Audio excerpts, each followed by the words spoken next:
Are there too many fitness wearables? Well, there's no better person to ask than Miranda Nover, founder and CEO of Fort, former Tesla engineer. Fort is a YC-backed startup building a fitness wearable for strength training. We're gonna go ahead and take her through a leg day, and of course, we'll be finishing off with the world famous Chestmaxxer challenge. We're gonna be putting her mind and her quads under pressure.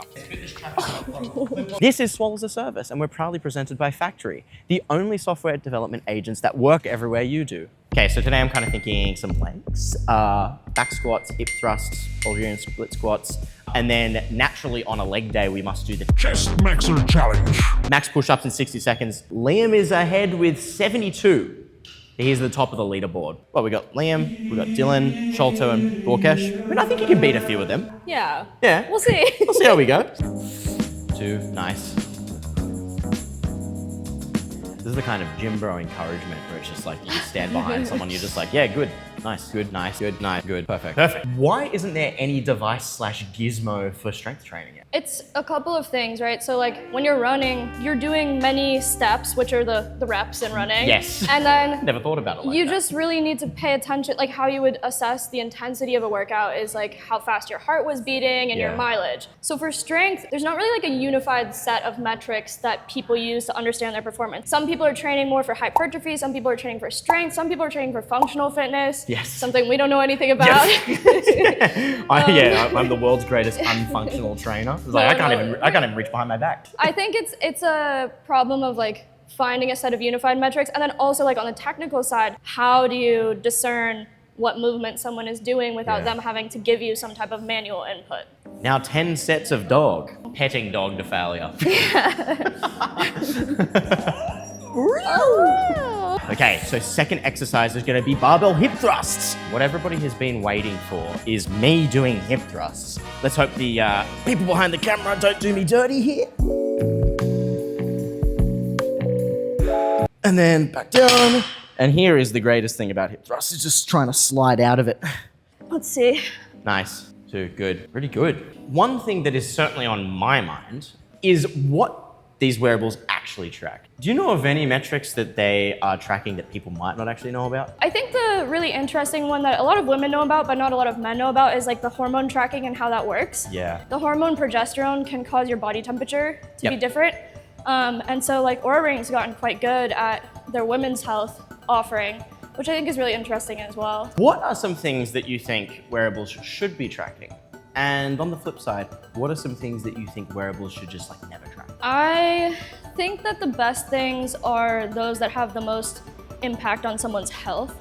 So like some of the more medical grade like ECG features in the Apple Watch I think are really important, especially for people who have like health or heart issues that they're monitoring. Then I think for other people who are generally healthy, I think it's more of like what we were talking about, like steps, workouts. With Fort, we have to be careful because a lot of people are really interested in tracking recovery and being aware of these metrics, but I never want to put you in a position where, like, because I told you something, you feel like you're gonna have a worse day than you would have otherwise. I want to help you, like, train better, feel better, track things that you care about. Yes. Look cool. Yeah.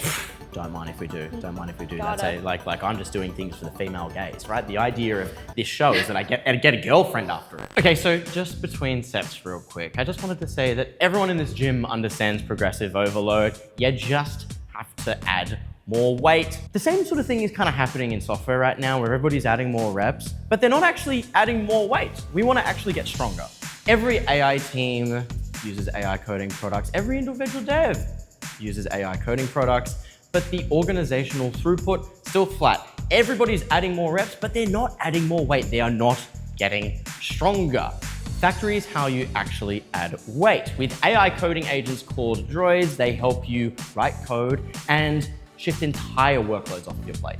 So whether it be code review or multi-day projects, droids execute autonomously and they take entire workloads off your plate. Any terminal, any IDE, any model, no lock-in. Factory AI, get stronger. Okay, so our third and final exercise before we move into the Chestmaxxer challenge. we're gonna be doing Bulgarian split squat. We use dumbbells, and the idea is you're gonna wanna have one foot elevated. So we're gonna be targeting one leg at a time. I'm gonna have my other leg elevated, And then we're going to want to descend like a squat and then press up. It's actually kind of simple. It seems like everybody's got trackers now. What does this mean for our lives? How will this change our lives? We'll continue to see people spending more time and money on leisure, which includes fitness. Oh yeah. More time on leisure equals more time spent on fitness. Wearables sort of play into both. Yep. I also think wearables will become more capable because they're getting more and more integrated with the healthcare system. Yep. I actually think it'll be really interesting to see what like a future smartwatch looks like. Totally. It's also very, very important to note. Miranda is ex-Tesla engineer working on batteries. You can't vibe code batteries and you can't vibe code consumer hardware. Not yet. At least not yet. Shenzhen is pretty close. Yeah, never thought we'd get into Chinese maxing on the consumer electronics episode. We wanted to say that we are filming from America, and this is a pro-America podcast or show, whatever you want to call it. Yeah, we are not Chinese spies. To make that very clear. Somehow every single episode that we do converges back onto Chinese spies. Silicon Valley is very paranoid. Yeah, they are. Okay. You're an Australian spy. Yeah. They don't talk about that enough. Okay, so I think it's time for the Swallow as a Service Chestmaxxer Challenge max push-ups in 60 seconds. Miranda, how are you feeling about this? Do you think you can beat Liam at 72? I am not nervous, but I'm not excited. Well, your app was telling you that your chest needs work, so... Yeah, the 4 app says your chest hasn't had much work in a couple of weeks. Even a little volume goes a long way for joint health. Well, today is your lucky day because we're about to do the max volume in 60 seconds. Okay. We get it done really quickly, actually. Perfect. Okay, Miranda, push-up position. 3, 2, 1, go.